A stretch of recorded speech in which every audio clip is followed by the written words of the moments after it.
So maayong adlaw mga kahigala. So karon maghimo ta og trending malunggay pandesal oo.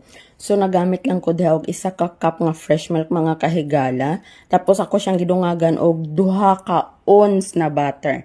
Atulan na siyang i-mix mga kahigala hantod ma-dissolve ang butter.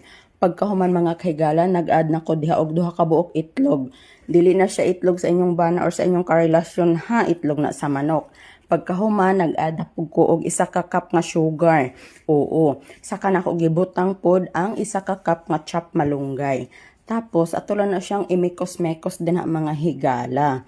Pagkahuman, saka na ko i-add ang upat og tunga nga harina. Oo. Tapos, i-mix ulit. Pagkahuman din ang mga higala, 40 man day kahawoy og imuha ng imanumano no kumaw tapos nililipat sa electric mixer. Oo mga kahigala kali jud kaya imanumano kay 40 kahawoy dili kaya sa power. So din na mga higala medyo okay naman ang texture sa atuang do.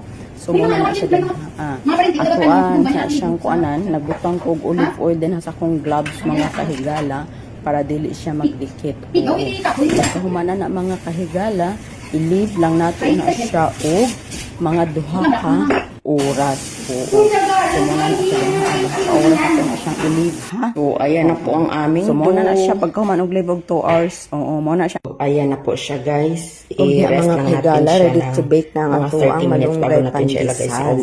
Oo. Oh, og diha naluto na to malunggay pandesal. Ready na ang kape. Magkape na ta. So tanawan yung mga kahigala, soft jud kaayo ang atong malunggay pandesal o tanawan texture, di ba? Tama lang jud siya.